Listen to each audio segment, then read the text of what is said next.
Assalamualaikum. Hi, my name is Norazwandi binti Muhammad Nazli. My student ID is 2026106775. My name is Nur Juliana binti Muhammad. My student ID 2026109833. Hi, my name is Naili Naswa binti Nur Azlan Shah. My ID number is 2026114643. Hi, my name is Nur Aladrana binti Muhammad Zuraidi. My student ID is 2026115027. Hi, my name is Nazreka binti Muhammad. My student ID is 2026114793. Background of e-hailing in Malaysia. E-hailing is widely used in Malaysia because it is convenient, affordable, and easy to access. Service like Grab allow users to quickly connect with nearby drivers through mobile apps. Technological advancements, shorter waiting time, and improved safety features have increased its popularity. In addition, e-hailing offers flexible earning opportunities for drivers. The manufacturer in Malaysia to use e-hailing are price, safety, comfort, convenience, and accessibility. Let me dive into the key challenges. First, in 2014, the industry faced a legal vacuum, a situation where services were active but lacked specific laws, leading to zero accountability. This caused a lack of standardization, meaning there were no uniform guidelines for vehicle safety or driver licensing, creating potential public risks. I also note regulatory gaps, specifically the absence of permit systems like the EVP and a lack of formal testing mechanisms, which meant the government lose out on potential revenue. Finally, operational instability occurred because inconsistent enforcement and flip-flop policies made it impossible for operators to plan for the long term. The conflict between e-hailing and conventional taxis was essential and uneven playing field. Conventional taxi drivers were burdened by high licensing costs and rigid price controls, while e-hailing utilized dynamic pricing to dominate the market, effectively cannibalizing the income of traditional drivers. This forced government intervention in July 2018 to integrate e-hailing into the national framework. However, the policy challenge remains, I believe.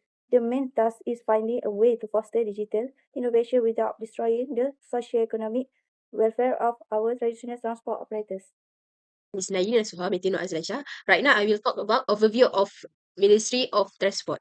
First thing first, we need to know about roles and responsibility of MOT, which is policy formulation, which develop and implements national transport policy for road, rails, maritime, and aviation sector. Other than that, we have infrastructure management, which is oversee construction, maintenance, and improvement of road, railways, airports, and ports. Then we have safety standard, which is establish and enforce safety regulation across all transport modes, ensuring compliance with national and international rules. Then we also have public transport regulation, which organize and regulate public transport service to ensure efficiency, accessibility, and affordability. Then we also have green technology, which is to promote sustainable and eco-friendly transport system. Then we have international cooperation, which is manage Malaysia obligation under International Maritime and Aviation Convention and spearhead regional or global transport programs. Then we have industry facilitation, which is to support business activity in logistics, land transport, maritime, and aviation industry.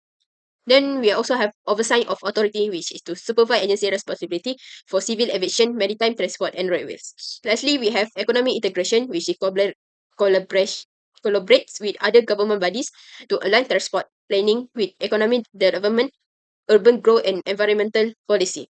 Now we continue with involved agent, which is APAD and JPG. First, we start with APAD, which is there. We start with policy planning, which is define and develop plan-based public transport policy. Second is strategy formulation, is to create strategy for rail, bus, taxi, e-hailing, tourism, vehicle, and goods transport service.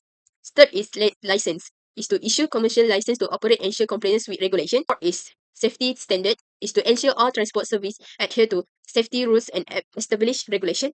Fifth is sustainability goals, which is to work toward building an efficient, sustainable public transport network aligned with national mobility goals under NKRA. Then we have public engagement, collaborates with the public and transport operates to improve service delivery. And lastly, we have recent developments, which is to initiative include creating a comprehensive driver database, strengthening road safety policy, and regulatory service for operating compliance. Then we have core responsibility of JBJ, which is regulation and enforcement, is to oversee and enforce road transport policy and traffic law in Malaysia. Second, we have vehicle registration, which is to manage registration of all vehicle, issue license plates, and collect road tax. Third, we have driving license, which is to issue driving license, ensuring drivers meet safety and regulation standards. Then we have traffic law enforcement, which is to promote safe driving through campaigns such as Pandu Cermat Sampai Selamat, which is drive carefully, arrive safely. Then we have online service, which is to provide digital access via the JPJ website and My JPJ app for checking summonses, blacklist status, and other vehicle-related matters. Today, I will present the planning policy and strategy framework for e-hailing in Malaysia. E-hailing services have become very popular in Malaysia because they provide an convenient and easy way for people to travel. To make sure the service operate properly, the Ministry of Transport Malaysia or MOT plays an important role in regulating and managing the industry. One of the main policy introduced by MOT is vehicle safety. All e-hailing vehicles must meet the required safety standards and undergo regular inspection. This helps to ensure that passengers can travel safely. Drivers are also required to have special e-hailing insurance to provide additional protection for passengers. Other important policy is fare regulation. MOT manages fare structures to make sure that prices are fair and reasonable for both passengers and drivers. The fare is usually based on factors such as distance, travel time, traffic condition, and customer demand. In addition, MOT works closely with e-hailing company to improve service quality and encourage the use of technology in transportation. This helps make e-hailing service more efficient and reliable for users. Lastly, MOT continuously reviews and updates its policy to keep up with technology development and the charging needs of society. This ensures that the e-hailing industry remains safe, competitive, and beneficial for everyone. Thank you. Organizing in e-hailing means establishing the proper rules and responsibility for the industry to ensure that services are smooth and safe. There are two main differences from Malaysia. First, the Ministry of Transport MOT asks passengers to verify their identity, and the driver have to get a PSP license and pass medical tests and background screening tests. These measures can make driving and traveling safer for both driver and passengers and help to prevent accidents. Transportation decision-making involves planning, evaluating, and funding transportation projects to enhance mobility and facilitate economic development. It starts by defining the transportation needs and the issue at hand. It is followed by project development and evaluation concerning the cost, benefit, feasibility, and environmental impact of the project. Resources are limited and work is done first on the most beneficial project with adequate funds raised for their construction and maintenance.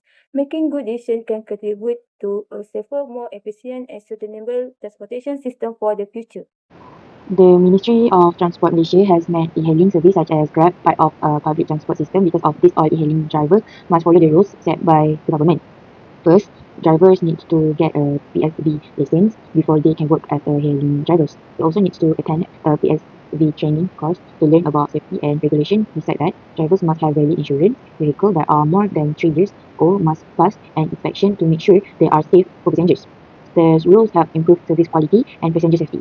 They also make drivers more responsible when providing their service. The government also uses technology to improve safety. For example, GPS can track the location of drivers and passengers, while cashless payments make transactions easier and safer.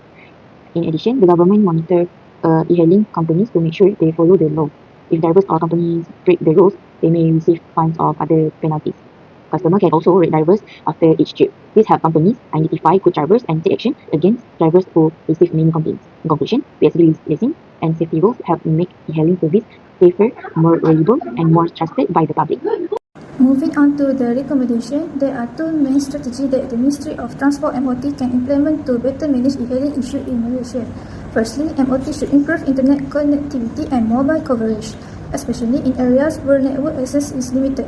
This will help e-hailing drivers receive booking and more efficiently and reduce waiting times for passengers.